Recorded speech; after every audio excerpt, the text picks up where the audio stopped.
Q&A. Okay. Okay? Yeah. All right, so let's get started with the afternoon's program. First speaker is Dr. Ryan Truchelot, yeah? From Weather Tiger in Tallahassee, yeah? Fast time, slow time, understanding North Florida's weather and climate on daily to decadal scales. Ryan. All right, well, thanks everyone for coming out. Hopefully I'll have an interesting talk for you today.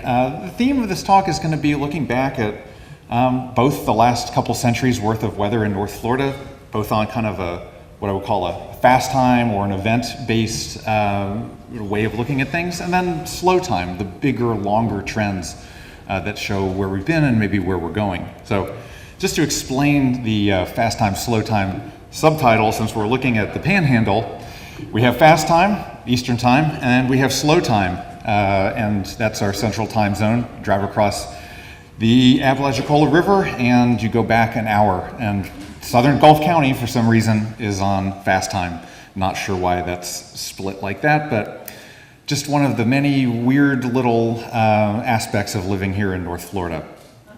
So in terms of fast time, what am I talking about when I'm talking about fast time in terms of weather?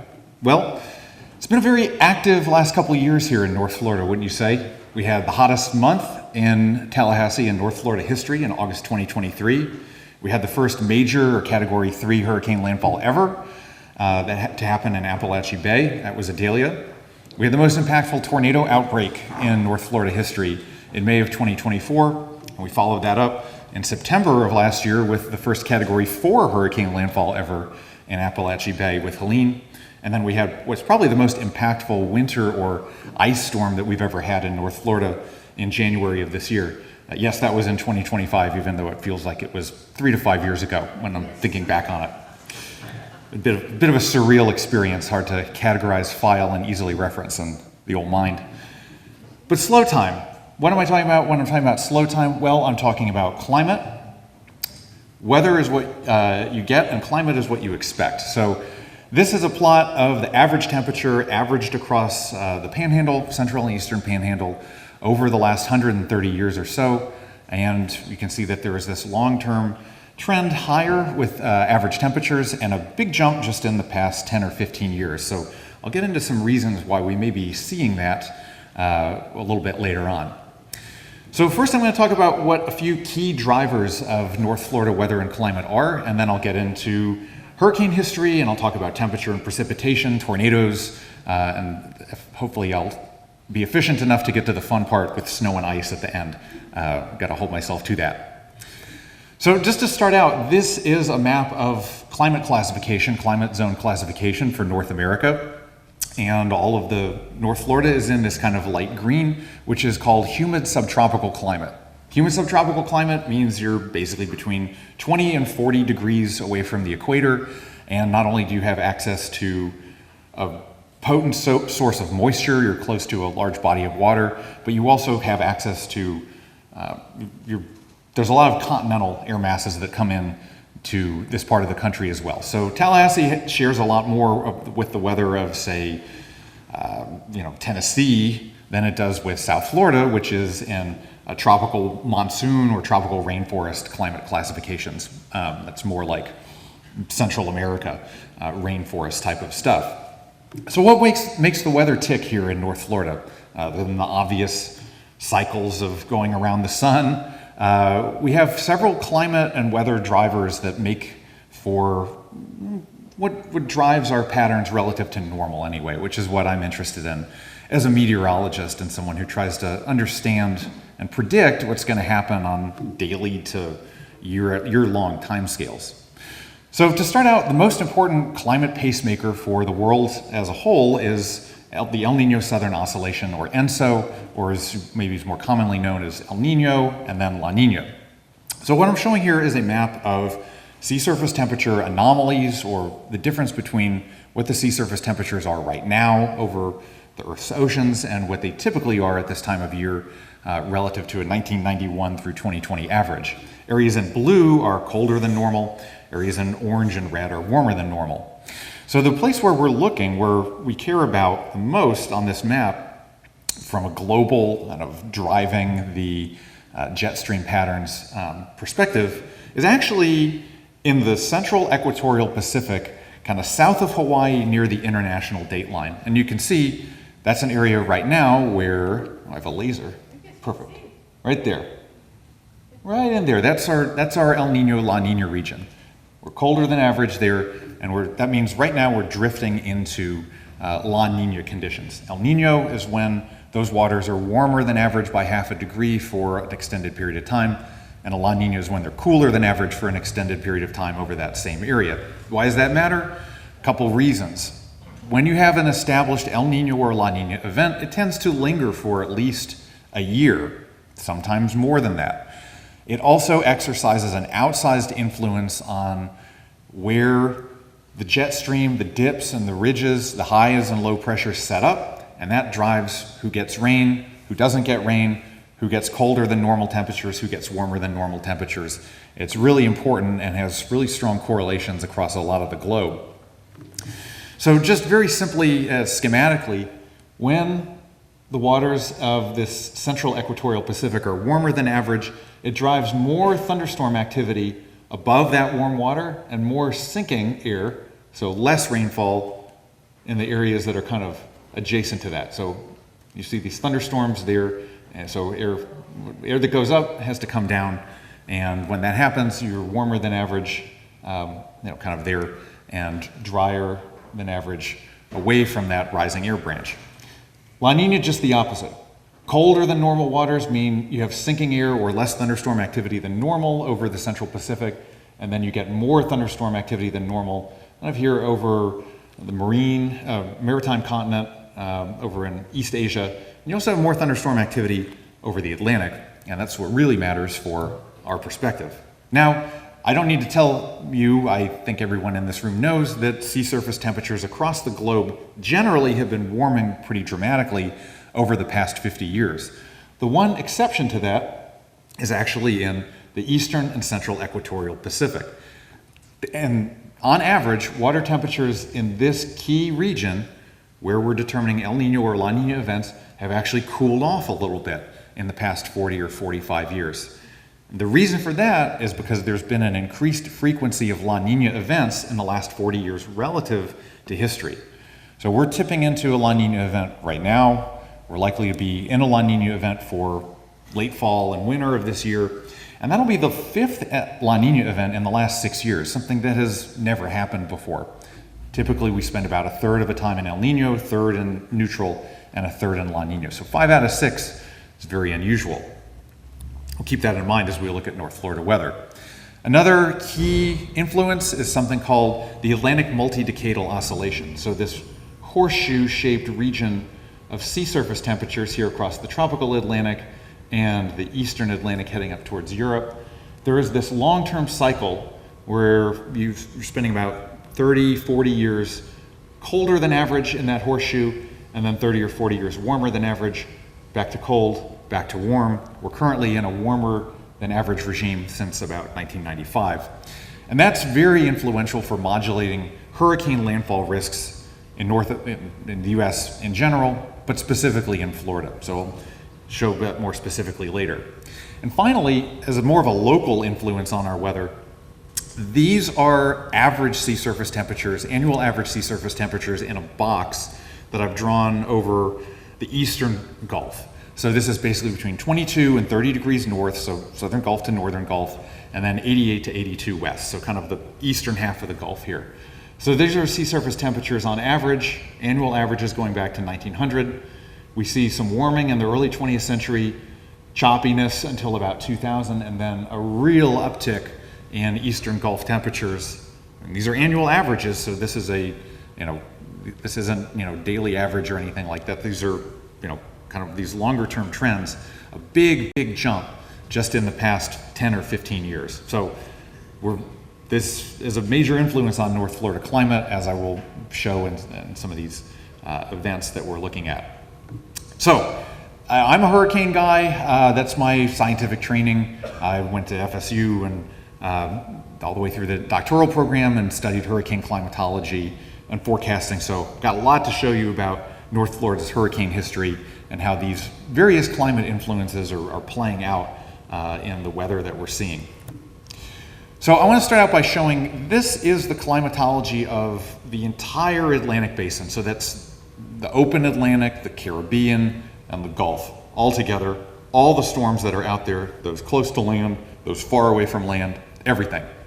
And what we see is that the climatology of the Atlantic hurricane season runs from June 1st through November 30th, but not all months in hurricane season are created equal. And September is really the month where we see the majority of hurricane activity in the Atlantic Ocean. In fact, over half of the total tropical cyclone activity in the Atlantic happens in 1 month of hurricane season, September. And this lower panel shows the numbers of tropical storms, hurricanes, Cat 1 and Cat 2, and Cat 3, 4, and 5 hurricanes. So the gold are your major hurricanes. You can see that we really don't have major hurricanes in the Atlantic by and large until early August, and then most of them happen between kind of mid-August and late October. That's in general, that's everywhere in the basin. Now if we drill down to just Florida, we restrict that data set to just storms that are happening within 50 kilometers of the state of Florida. We get a much richer perspective on when do we have our risks of landfalls here in the state of Florida. So there's actually kind of 3 hurricane seasons in the state of Florida. I know, right? Thrilling.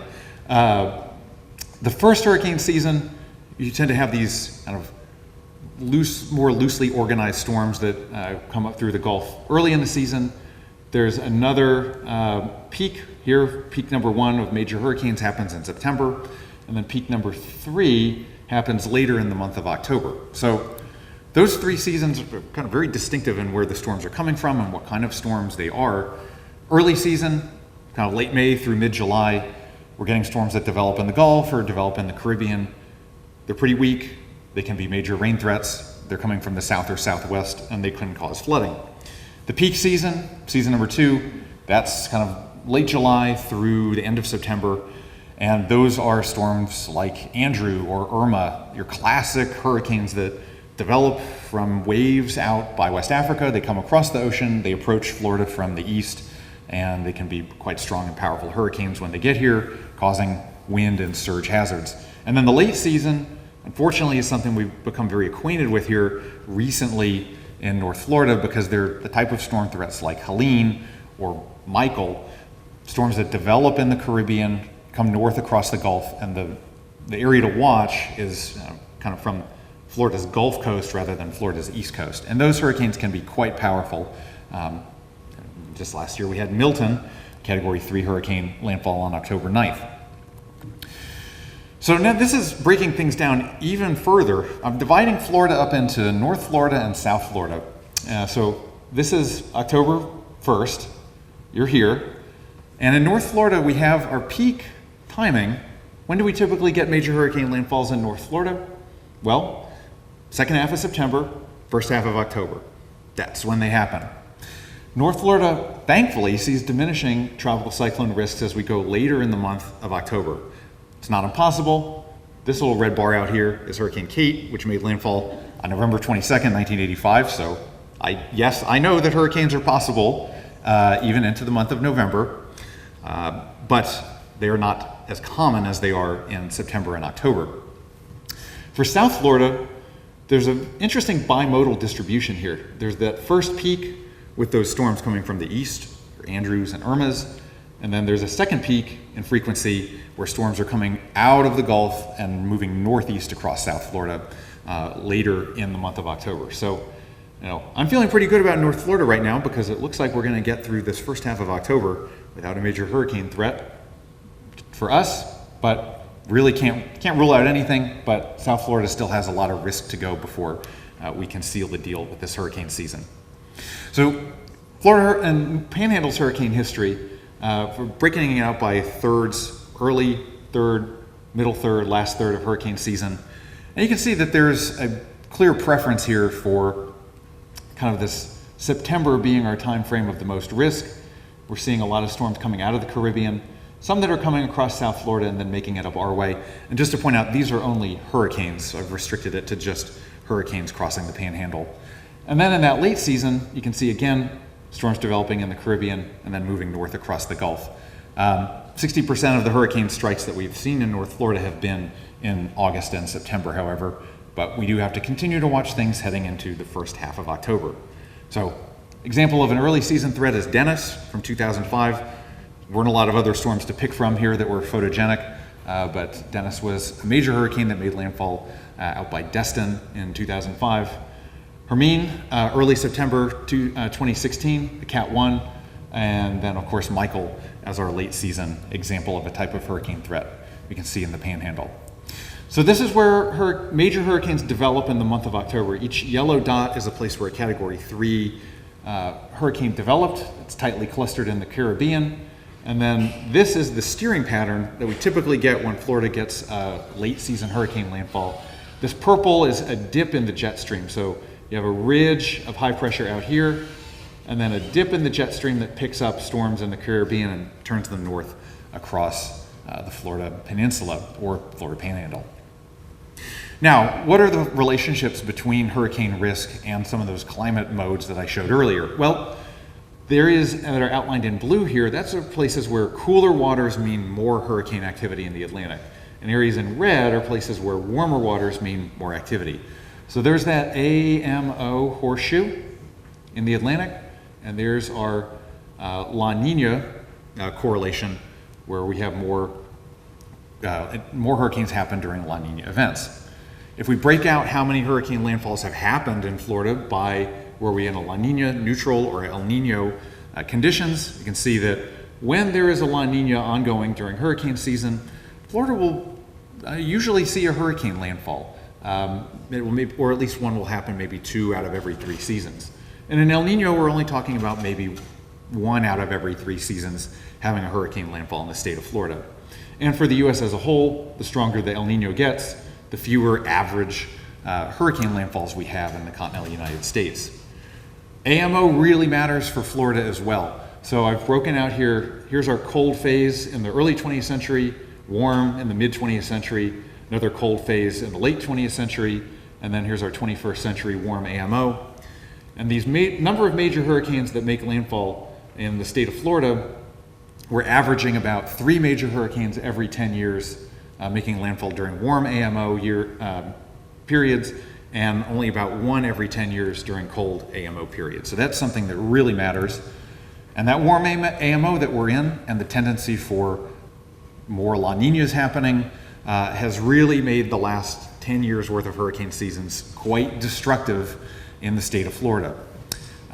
Over the last 10 years, and counting this season, we've had 20 named storm landfalls, 10 hurricanes, 6 major hurricanes, 3 of them Cat 4s or 5s. That's 3 to 4 times the normal background rate of landfalls that you would expect, going back 125, 150 years. And we've averaged $25 billion worth of damage just in the state of Florida every year over the last 10 years. That's 2% of the size of Florida's economy every year. So this is very significant from an economic and societal perspective. Now, drilling down into North Florida, that kind of trend that we've seen towards more La Ninas, plus a warm AMO, plus that big jump that we have seen in sea surface temperatures over the eastern Gulf, has resulted in some very unusual hurricane activity in the northeastern Gulf in the past 10 years, really. So these are all 28 hurricanes that have passed within about 70 miles of Tallahassee city limits since 1851. So 175 years worth of activity. We have about 30 hurricanes that have passed within this 75-mile radius of Tallahassee. Now, how many of those were Category 4s or 5s? Only 3. Michael, Idalia, and Helene. Idalia made landfall as a 3, but it was a 4 when it was out in the Gulf, when it was within 75 miles of Tallahassee, so it counts. And those are the only 3 Cat 4s or 5s that have ever happened within 75 miles of Tallahassee, and they've all happened within the past 7 years. So those warming trends in the eastern Gulf, the fact that the sea surface temperatures have gone from norms in the mid 80s to, or like the mid to upper 80s as those powerful storms are moving over them. It's having an impact on climatology. We're seeing things that are happening now that we really haven't seen, at least going back 175 years. But have we seen the very worst of what nature has to offer? Well, in this part of the world, no. I mean, maybe for Panama City, which got a direct hit or Panama City Beach, which got a direct hit from a Category 5. But in Appalachia Bay, no, not really. So there's been some research that has gone back and looked at sediment out at Bald Point and near St. Mark's. And when there's a storm surge, you can dig down and pull up cores that show very distinctive signatures of when storm surge goes by. And you can kind of scale that to see what did that signature look like for Dennis, what did it look like for other storms where we know their intensity, and then what happened in the past. So if you go back and you do that sedimentary record, Dennis is down here, and you can go back about 4,000 years, and you can see that there are some surge events in Appalachia Bay that utterly dwarf anything that we've seen with Western civilization occupying North Florida and keeping good records. Most recently, there's a storm in 1780, Solano storm that wrecked a fleet out in the Gulf, but also did pretty significant storm surge in Appalachia Bay when there weren't really any people living here keeping records. So using that paleo tempestology data, there's been some studies of what is our 500-year storm surge return frequency, 1,000-year storm surge return frequency in Appalachia Bay, and the evidence suggests that these areas that are kind of in orange and red here are places where every 500 years can expect one instance of 8 meters or more of storm surge, so 25 feet of storm surge based on the specific bathymetry of an orientation of the coast here. And our 1,000-year records even suggest that St. Mark's could see over 30 feet of storm surge once every 1,000 years, just with the historical record that we have. And this does not factor in sea level rise. It doesn't factor in potential changes in frequency of Category 4 or 5 hurricanes in the Gulf. So. Tides, neap tides, or low tides, high tides, that would be just added on. Right, that would be added on, right. I mean, this is, I think, a study that's irrespective of whether it's happening at a good time or bad time for tides. So, there's definitely the theoretical possibility of much worse than the kind of 2 to 3 meter surges that we've seen in Michael or Dennis.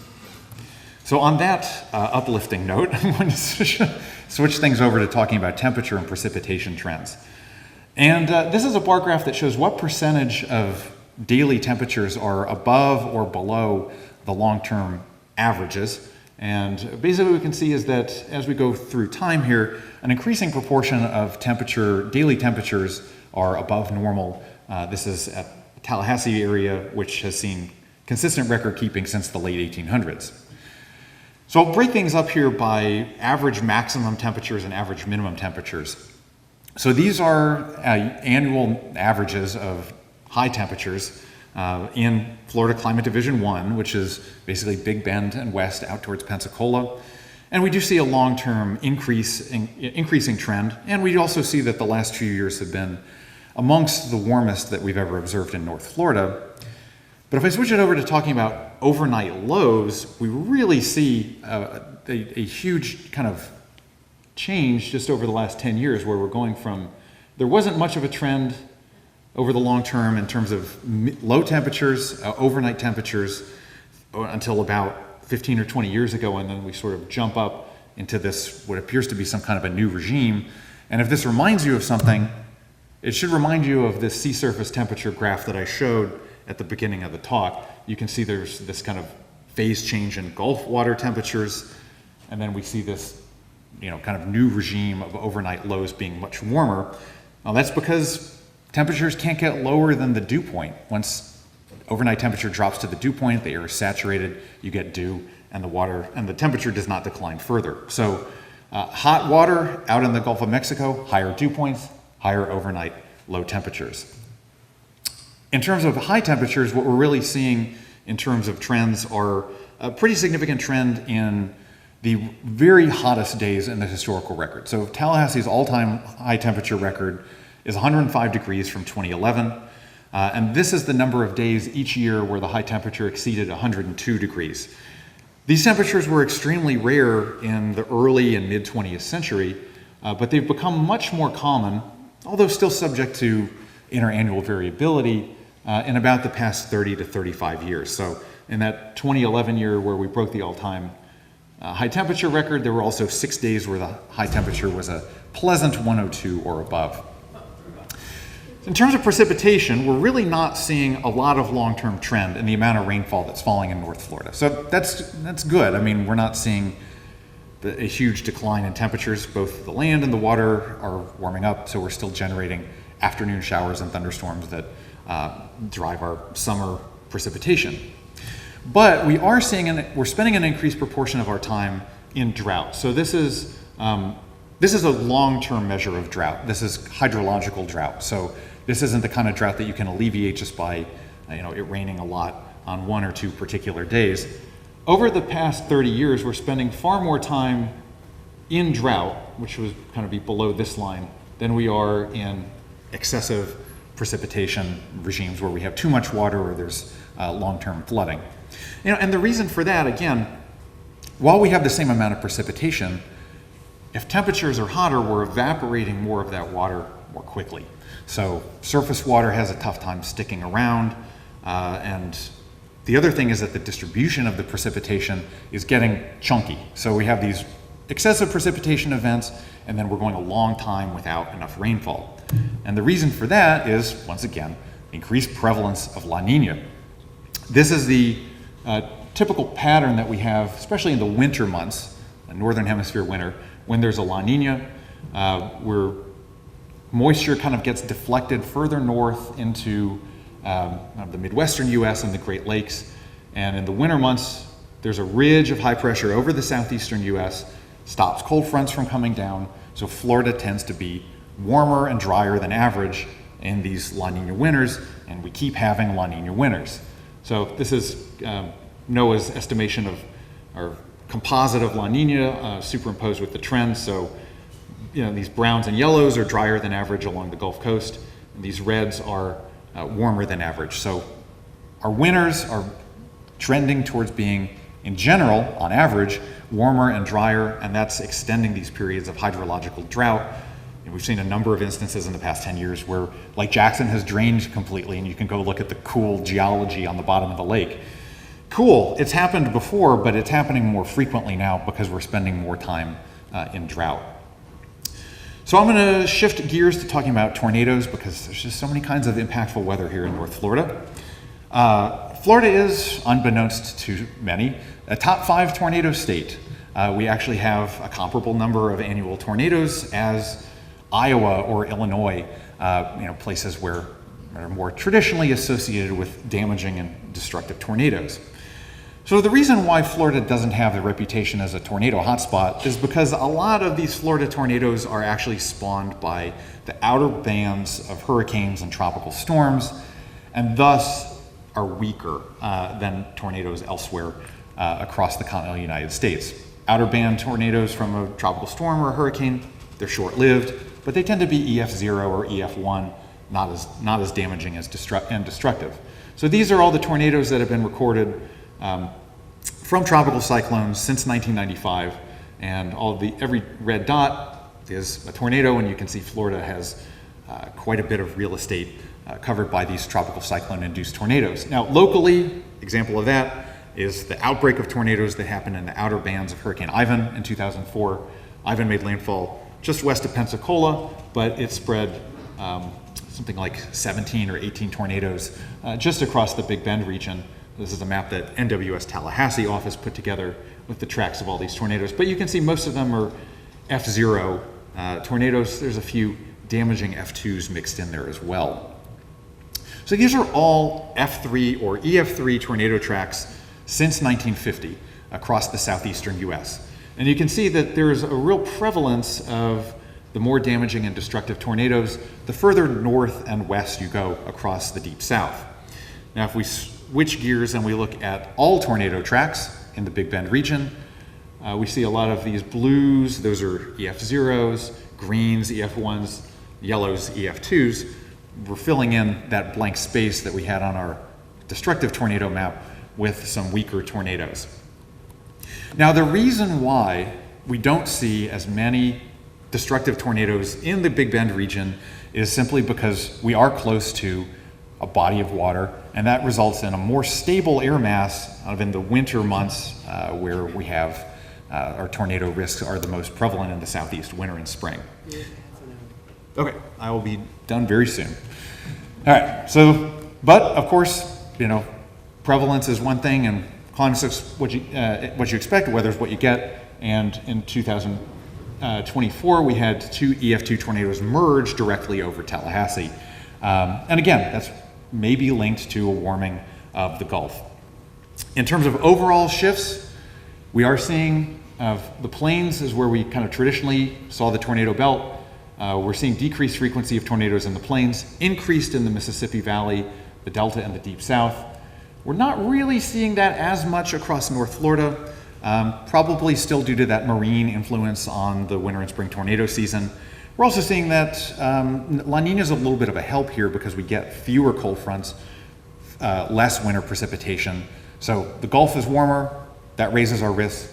La Nina being in place in the winter lowers our risks. And then very quickly, and because it's fun, and I want to end this on a fun note, we're going to talk about snow and ice. There's only 9 instances where we've had accumulating snow or ice across, actually 10 instances in the past 125 years, including this January.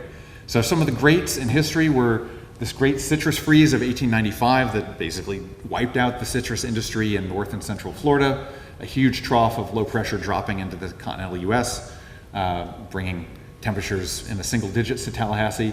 In 1899, we had about an inch of snow. Kids played on the steps of the old Capitol, and the temperature in Tallahassee dropped to -2 degrees, still the all-time low record for the state. And then in 1958, Tallahassee had about 3 inches of snow, which is our all-time snow record for Tallahassee. And that record stands because we had 1.9 inches of combined sleet and snow this January, but we had much more out here in the Western Panhandle, 4 to 8 inches of snow in the Western Panhandle. And the reason for that event, we had very warm, much warmer than normal waters in the Western Gulf, contributing moisture that got pulled right up into the Western Panhandle, and very, very cold air aloft. So cold air aloft, lots of moisture and warmth at the surface led to these snow totals that we had never, ever seen before across the state of Florida.